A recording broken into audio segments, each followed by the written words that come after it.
Guys, this is Rex McCurdy, and he is an absolute human piece of shit. You're asking me why? Let me tell you. Old Rex was just arrested for sexually assaulting a 6-year-old girl in Oregon at the YMCA. The Great Pass Police Department said a mother came to the management at the YMCA pool Monday saying her 6-year-old daughter had been subjected to sexual touching while in a pool. With the help of the YMCA, the cops identified the 66-year-old Rex McCurdy as the guy involved. He was arrested the next day when he came back to the pool and charged with first-degree sexual assault of a minor. Now, you're saying, Bob, why the hell are you telling me about this despicable piece of crap? Well, let me tell you. According to police records, Rex McCurdy was convicted of rape on December 27th in 1979 and has a series of sexual abuse allegations listed in court documents. Again, you're like, Bob, I don't care about this creep. Why the hell are you telling us about this piece of garbage?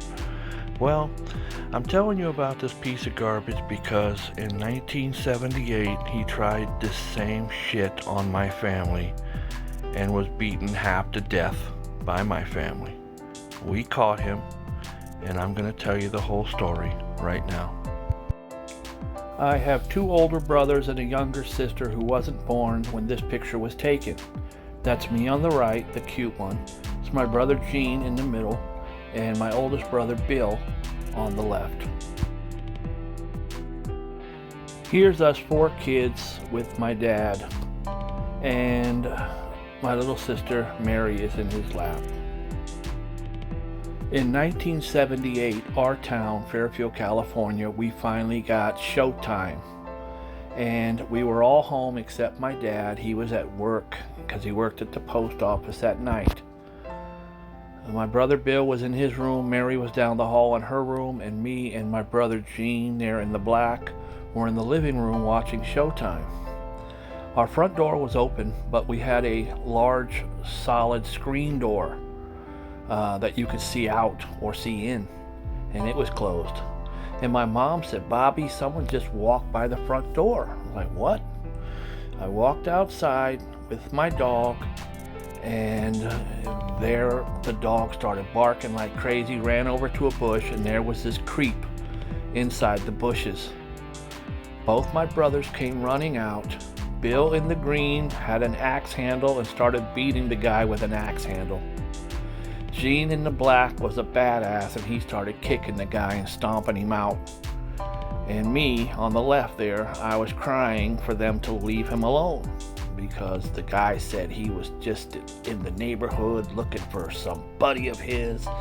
He was trying to buy weed from an old acquaintance, and my brothers weren't having it at all. As the guy was laying in our front yard, beaten, he kept saying that he was sorry and it wouldn't happen again, and my mom came out, and right away she said he fits the description of the Vacaville rapist, who was 1 town over from us. We're in Fairfield. Vacaville was a town over. She had seen his picture of a sketch of this guy in the paper.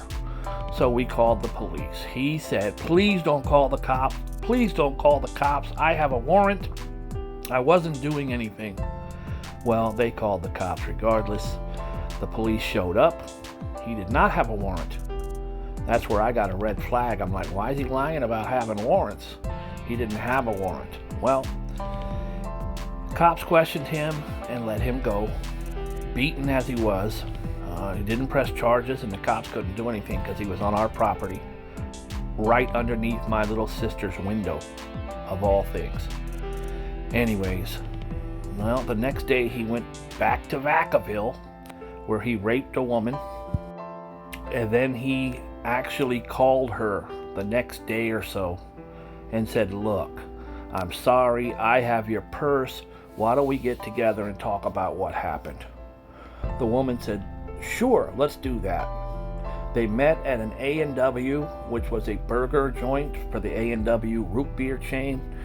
And when he got there, brought her her purse. Her dad and her brother got out of the van and beat the hell out of the guy. He was arrested and he was convicted for at least one rape and several sexual assaults. I have thought of this guy many times over the years. I thought about how he was trying to manipulate us, how he was trying to assault my sister, how he was just getting off on hurting different women. And then I just decided to Google him the other day to wonder whatever happened to him. My sister was a correctional officer, so I knew she would know his name. She sent me his name. I Googled him, and lo and behold, he got out of prison for those rapes that he committed, and now he's right back in because he sexually assaulted a 5-year-old girl. This guy needs to be locked up for good and sexually assaulted while he's in jail. I said it. I learned a very valuable lesson that day, in that you can't believe everything everybody says. Both my brothers were beating him. I was pleading with them to stop. Let's hear what he has to say. I was wrong. They were right. Guys, this happened 45 years ago. It's unbelievable to me. I hope he never gets out of prison for the rest of his life.